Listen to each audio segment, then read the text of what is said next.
Students, இப்போ நம்ம என்ன பார்க்க போகிறோம் அப்படின்னா 12ஆம் வகுப்பு லாப நோக்கமற்ற அமைப்புகளில் பயிற்சி சம் 1 கீழே கொடுக்கப்பட்ட தகவலிலிருந்து குறிஞ்சி விளையாட்டு மன்றத்தின் 2018 டிசம்பர் 31ஆம் நாளோடு முடிவடையும் ஆண்டுக்குரிய பெறுதல்கள் மற்றும் செலுத்துகள் கணக்கை தயாரிக்கவும். இப்போ இதில் பெறுதல் செலுத்து கணக்கு போட போகிறோம். இதில் நம்ம எத்தனை ஆண்டு கொடுத்துருந்தாலும் அனைத்து ஆண்டோடைய பெறுதல்களையும் போட போகிறோம். இப்போ 2018, 19, 20 எந்த ஆண்டுகள்னு பார்க்கக்கூடாது. எல்லா ஆண்டோட பெறுதல்கள் எத்தனை ஆண்டு கொடுத்துருந்தாலும் அத்தனை ஆண்டோடைய செலுத்தல்கள். போன வருஷத்தோடது இருக்கா அதை பெறுதலில் போட்டுக்கணும், அடுத்த வருஷத்தோடது இருக்கா அதையும் பெறுதலில் போட்டுக்கணும், இப்போ அடுத்த வருஷத்தோடது கொடுக்குற மாதிரி இருக்கா அதை செலுத்தல்களில் போட்டுக்கணும். ஸோ இப்போ ஆண்டுகளை பார்க்கக்கூடாது. ரொம்ப ஒரு எளிமையான சம்மு தான்.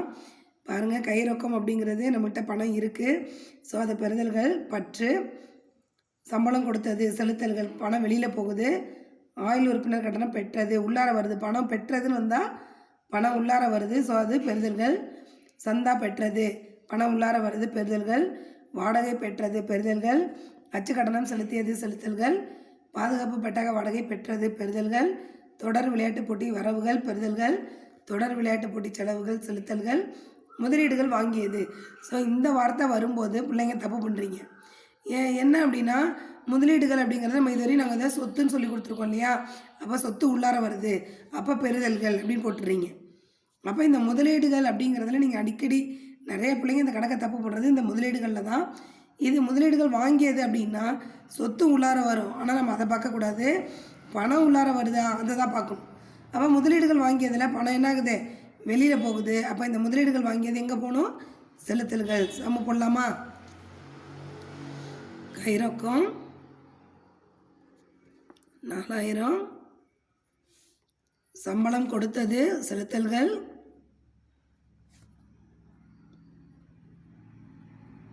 3000, ஆயுள் உறுப்பினர் கட்டணம் பெற்றது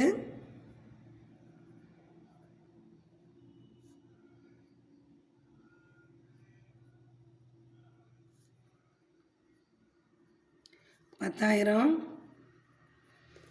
சந்தா பெற்றது 15,000, வாடகை பெற்றது 2,000, அச்சு கட்டணம் செலுத்தியது செலுத்தல்கள்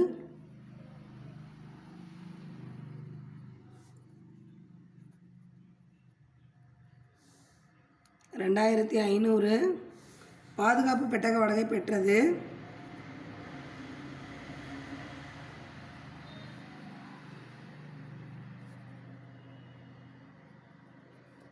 1000, தொடர் விளையாட்டு போட்டி வரவு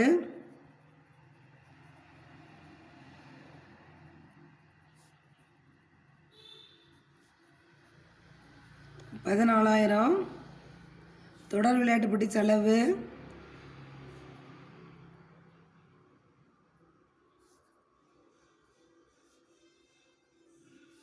10,500, முதலீடுகள் வாங்கியது. அப்போ சொத்து உள்ளார வருதுன்னு பார்க்கக்கூடாது, பணம் உள்ளார வருதா வெளில போதானா. ஒரு சொத்தை வாங்குறீங்க, அப்போ பணம் நம்மளை விட்டு என்ன ஆகுது, வெளியில் போகுது.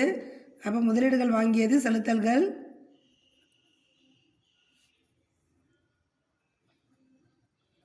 25,000. ஓகேவா? இப்போ இதை கூட்டி பார்ப்போமா?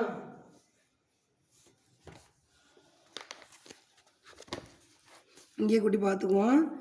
4,000, 10,000, 15,000, 2,000, 1,000, 14,000, 9, 11, 12, 16க்கு ஆரம்பித்த 1, 4 ஒன்று இருக்கு இல்லையா, 4. இதை கூட்டி பாருங்கள். 3,000, 2,500, 10,500, 25,000 கூட்டினீங்கன்னா 5 5 10க்கு 0 மிச்சம் 1, 4 6 6 5 11க்கு 1 மிச்சம் 1, 4 41,000. எந்த பக்கம் அதிகமாக இருக்குது, இந்த பற்று பக்கம் தான் அதிகமாக இருக்குது. ஸோ அது ரெண்டு பக்கமும் அதிகமாக உள்ள தொகையை போட்டுக்கிறீங்க. 46,000. எந்த பக்கம் குறைவாக இருக்குன்னா வரவு பக்கம் தான் குறைவாக இருக்குது. அப்போ அதிகமாக உள்ள பக்கத்துலேருந்து குறைவாக உள்ள பக்கத்தை என்ன செய்யணும், மைனஸ் பண்ணணும். 6ல் 1 பிரச்சனை 5, 4ல் 4 பிரச்சனை 0, அது போடக்கூடாது. ஸோ அப்போ 5,000 இது என்ன அப்படின்னா 5000. இது என்னன்னா இங்கே கை ரொக்கம்னு இருந்ததுன்னா இங்கேயும் கை ரொக்கம், ஓகேவா? இங்கே தொடக்க இருப்பு இருந்ததுன்னா அதோடைய இறுதி இருப்பை நம்ம கண்டுபிடிக்கணும். அப்போ இங்கே தொடக்க இருப்பு, கை ரொக்கத்தோட தொடக்க இருப்பு இருக்குது 1/1/2018 இருக்குது. அப்போ நம்ம கை ரொக்கத்தோட இறுதி இருப்பு இது. கை ரொக்கம் இறுதி